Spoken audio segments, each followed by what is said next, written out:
నమస్తే ఆంధ్రప్రభకి స్వాగతం. నేను ప్రియా కౌశిక్.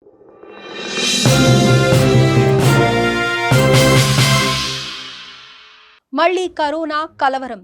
దేశంలో పెరుగుతున్న కేసులు. దక్షిణాసియాలో కోవిడ్-19 కేసులు పెరుగుతున్న క్రమంలో భారత్లోనూ కేసుల సంఖ్యలో పెరుగుదల కనిపిస్తున్నది.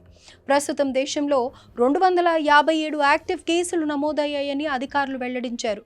పరిస్థితిని జాగ్రత్తగా పర్యవేక్షిస్తున్నామని వారు తెలిపారు. ముంబైలో 2 మృతి చెందారు. ప్రస్తుతం 257 యాక్టివ్ కేసులు. ఆందోళన అక్కర్లేదన్న ప్రభుత్వం. కేరళ, మహారాష్ట్ర, తమిళనాడు రాష్ట్రాల్లో కొత్త కేసులు నమోదయ్యాయి. ఆందోళన అక్కర్లేదని అధికారులు చెబుతూ ఉన్నారు. దక్షిణాసియాలో కోవిడ్-19 కేసులు పెరుగుతున్న క్రమంలో భారత్లోనూ కేసుల సంఖ్యలో పెరుగుదల కనిపిస్తున్నది.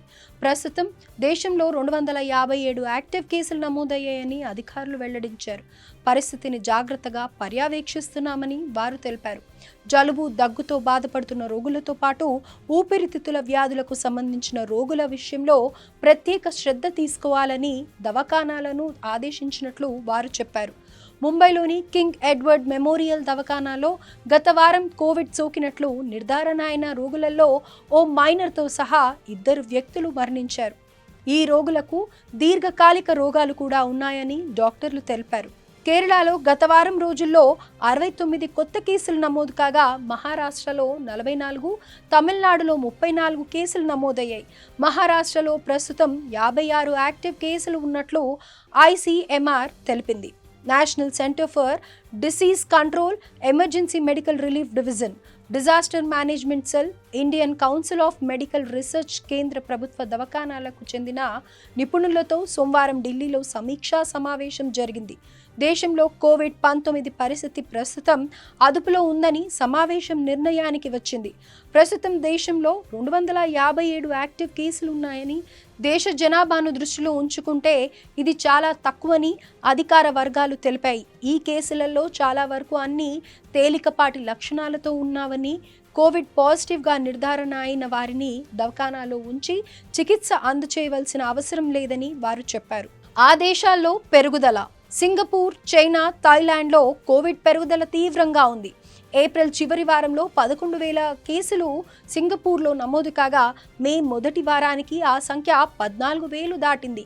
హాంకాంగ్లో మే మొదటి వారంలో 1000కి పైగా కొత్త కేసులు నమోదు కాగా 33 మంది ప్రాణాలు కోల్పోయారు. చైనాలోనూ కోవిడ్ కేసులు క్రమంగా పెరుగుతున్నాయని, ఫ్లూ లక్షణాలతో దవాఖానాల్లో చేరే వారి సంఖ్య సాధారణం కంటే రెట్టింపు ఉన్నట్టు అధికారులు తెలిపారు. ఆసియా దేశాల్లో ప్రస్తుతం వైరస్ వ్యాప్తికి JN1 ఉపకారాలైన LF7, NB1.8 వేరియంట్ల వ్యాప్తి ఎక్కువగా ఉన్నదని సింగపూర్ తెలిపింది. యావత్ ప్రపంచాన్ని కకలావికలం చేసిన కరోనా మహమ్మారి, కరోనా వైరస్ కొన్ని దేశాల్లో మళ్లీ ప్రభావం చూపిస్తోంది. ముఖ్యంగా హాంకాంగ్, సింగపూర్, థాయిలాండ్తో పాటు చైనాలోనూ కోవిడ్-19 వ్యాప్తి విపరీతంగా ఉంది. వారానికి వేల సంఖ్యలో కేసులు వెలుగు చూస్తున్నాయి. భారత్లోనూ కొన్ని కేసులు నమోదవుతున్నప్పటికీ తీవ్రత తక్కువేనని కేంద్ర ఆరోగ్య శాఖ పేర్కొంది. అయినా అప్రమత్తంగా ఉంటూ పరిస్థితులను పర్యవేక్షిస్తున్నామని తెలిపింది. వేల సంఖ్యలో కేసులు. సింగపూర్ ఆరోగ్య శాఖ నివేదిక ప్రకారం ఏప్రిల్ చివరి వారంలో 14,000 కరోనా కోవిడ్-19 కేసులు వెలుగు చూశాయి. అంతకుముందు వారం కూడా దాదాపు 11,000 పాజిటివ్ కేసులు నమోదయ్యాయి. నిత్యం 100 మంది బాధితులు ఆసుపత్రుల్లో చేరుతుండగా ICUలో చేరికలు మాత్రం అతి స్వల్పంగా ఉన్నాయని అధికారులు వెల్లడించారు. థాయిలాండ్లోనూ వారానికి వేల సంఖ్యలో కోవిడ్ కేసులు నమోదవుతున్నాయి. మే 2వ వారంలోనే 33,000 కేసులు రికార్డైనట్లు అంచనా. ఒమిక్రాన్ తరగతికి చెందిన ఎక్స్ప్రెసీ వేరియంట్ వల్లే కేసుల సంఖ్య పెరుగుతున్నట్లు అధికారులు అంచనా వేస్తున్నారు. అటు హాంకాంగ్లోనూ కోవిడ్ వ్యాప్తి విపరీతంగా పెరిగింది. అధికారులు దుబారా వద్దు, మద్యం, సిగరెట్ కట్ చేయాలి అని చైనాలో కూడా కోవిడ్ పాజిటివ్ కేసుల సంఖ్య క్రమంగా పెరుగుతున్నట్లు అక్కడి ఆరోగ్య శాఖ వెల్లడించింది. ఫ్లూ తరహా లక్షణాలతో గత 5 వారాలుగా ఆసుపత్రులకు వెళ్తున్న వారి సంఖ్య సాధారణంతో పోలిస్తే రెట్టింపు అయినట్లే తెలిపింది. కేసుల పాజిటివిటీ రేటు 7.8% నుంచి 16% పెరగగా ఆసుపత్రి చేరికలు 3% నుంచి 6% పెరిగినట్లు సమాచారం. పెరుగుదలకు కారణం ఏంటి అని చూస్తే పూర్తి డీటెయిల్స్లోకి వెళ్తే ఆసియా దేశాల్లో ప్రస్తుతం వైరస్ వ్యాప్తికి JN1 వేరియంట్, దాని ఉపకారాలే కారణంగా అధికారులు చెప్తున్నారు. JN1 ఉపకారాలైన LF7, NB1.8 వేరియంట్ల వ్యాప్తి అధికంగా ఉందని సింగపూర్ ఆరోగ్య శాఖ తెలిపింది. స్థానికంగా సీక్వెన్స్ చేసిన కేసుల్లో 2 వంతుల కంటే ఎక్కువ కేసులు ఇవేనని పేర్కొంది. ప్రస్తుత కోవిడ్-19 వ్యాక్సిన్లో JN1 వేరియంట్ ఉపయోగించినట్లు వెల్లడించింది.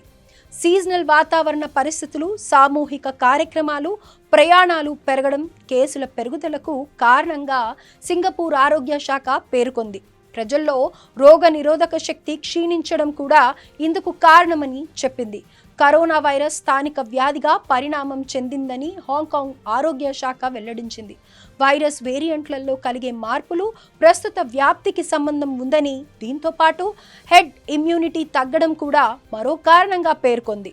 అయితే ప్రస్తుతం ఆసియా దేశాల్లో కోవిడ్ వ్యాప్తికి కారణంగా భావిస్తున్న JN1 రకం వేరియంట్ ఆఫ్ ఇంట్రెస్ట్ మాత్రమేనని, ఆందోళన కలిగించే రకం వేరియంట్ ఆఫ్ కన్సర్న్ కాదని ప్రపంచ ఆరోగ్య సంస్థ ఇదివరకే స్పష్టం చేసింది.